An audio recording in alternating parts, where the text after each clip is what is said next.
కొండగట్టు అంజన సన్నిధి రామలక్ష్మణ జానకి జైపోలో హనుమాన్కి నినాదాలతో మారుమోగుతోంది.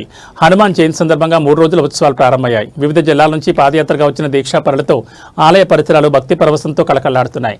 తెల్లవారుజాము నుంచే భక్తులు కోనేరులో స్నానం చేసి స్వామివారి దర్శనం చేసుకుంటుండగా మొదటి రోజు మధ్యాహ్నం వరకే సుమారు 20,000 మంది భక్తులు దర్శనం చేసుకున్నట్లు అధికారులు అంచనా వేశారు. రద్దీ దృష్ట్యా 750 మంది పోలీసులతో కట్టుదిట్టమైన భద్రత ఏర్పాట్లు చేశారు.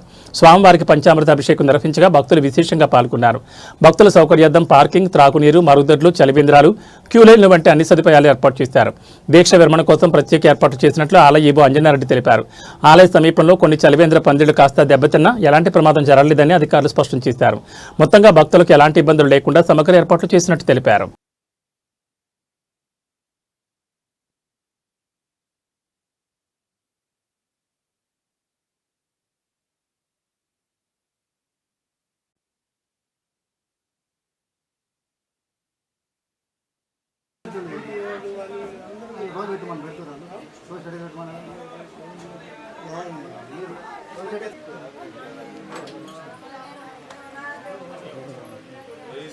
మంది బాగున్నారు కదా, మనమే చెప్తాం కదా, మనమే ఆగుతాం, మనల్ని after my promotion last time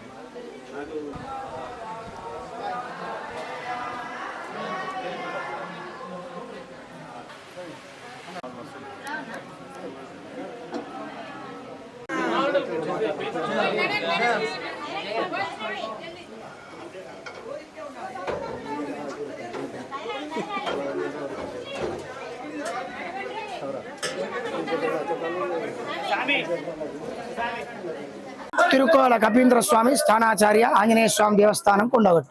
రంభావన విహారాయ Kondagattu నివాసినే సర్వలోక శరణ్యాయ ఆంజనేయాయ మంగళం.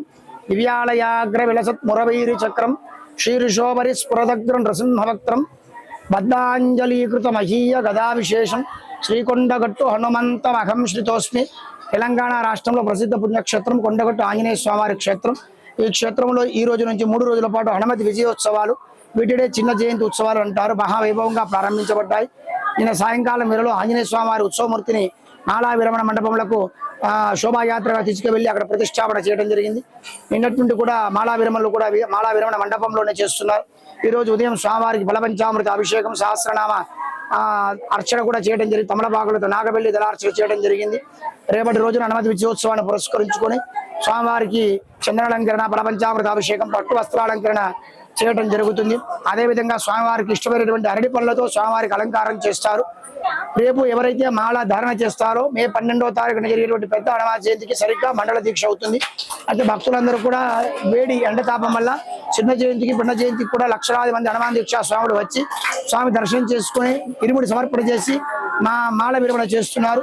వారి కోసమని చెప్పి కలెక్టర్ గారు, ఎస్పీ గారు, ఆలయ కార్యనిర్వహణాధికారి గారు అన్ని ఏర్పాట్లు చేసి ఉన్నారు. కాబట్టి భక్తులందరూ కూడా స్వామి సన్నిధికి వచ్చి స్వామి దర్శనం చేసుకుని భగవంతుడు ఆంజనేయ స్వామి యొక్క అవ్యాజమైనటువంటి కృపకు పాత్రలు కావాల్సిందిగా కోరుతున్నాం. జై శ్రీరామ్, జై హనుమాన్. జై శ్రీరామ్. శ్రీ కొండగట్టు ఆంజనేయ స్వామి దేవస్థానంలో చిన్న హనుమాన్ జయంతి ఉత్సవాలు ఈ రోజు నుంచి అనగా 1/4/2026 నుండి 3/4/2026 వరకు ఘనంగా జరుగుతాయి. ఇట్టి యొక్క ఉత్సవాలకు పూర్తి ఏర్పాట్లు చేయడం జరిగింది. అన్ని శాఖల వారు సమన్వయంతో ఈ యొక్క ఏర్పాట్లు పర్యవేక్షిస్తున్నారు. ఇటు యొక్క పూర్తి ఏర్పాట్లు కూడాను జిల్లా కలెక్టర్ గారి ఆధ్వర్యంలో మరియు ఎస్పీ గారి ఆధ్వర్యంలో లోకల్ ఎమ్మెల్యే గారి యొక్క సూచనల మేరకు అన్ని కూడాను ఏర్పాట్లు పూర్తి చేశాం. స్వామివారు దీక్ష తీసుకున్నటువంటి భక్తులు వచ్చి వాళ్ళకి ఎలాంటి ఇబ్బంది లేకుండా దీక్ష విరమణ చేసి వెళ్ళడానికి అన్ని ఏర్పాట్లు కూడా చేయడం జరిగింది. వారికి ప్రసాదం కానీ, మంచినీటి వసతి కానీ, శానిటేషన్ కానీ, కింద ఫుట్ మ్యాట్ కానీ, తర్వాత చలో పందిళ్ళు కానీ వేయడం జరిగింది. అనుకోకుండా గాలివానకి ఒక చలో పందిరి ఉరగడం జరిగింది. దానివల్ల ఎలాంటి ఇబ్బంది జరగలేదు, భక్తులకు ఎలాంటి ఇంజూరీ జరగలేదు. వెంటనే మళ్ళా మా డిఈ గారిని, మా సిబ్బందిని అందరినీ పంపించి వాటిని సరి చేయడం జరుగుతుంది. ఇంకొక గంట సేపట్లో అది కూడాను కరెక్ట్గా మేము చేసి పెడతాం. కానీ దానివల్ల ఎలాంటి ఇబ్బంది జరగలేదు, ఎవరికి ఇంజూరీ జరగలేదు, ఎవరు భయపడాల్సిన పని లేదు. అన్నీ కూడా షార్ట్ టైంలో కూడా అన్ని పూర్తి ఏర్పాట్లు చేస్తున్నాం. మేము అన్నీ కూడా శాయశక్తుల ప్రయత్నం చేసి భక్తులకు ఎలాంటి ఇబ్బంది లేకుండా చేస్తున్నాం. కాబట్టి స్వామివారి దీక్షాపరులు ప్రశాంతంగా వచ్చి స్వామివారి దర్శనం చేసుకొని క్షేమంగా ఇల్లు చేరాలని కోరుకుంటున్నాను.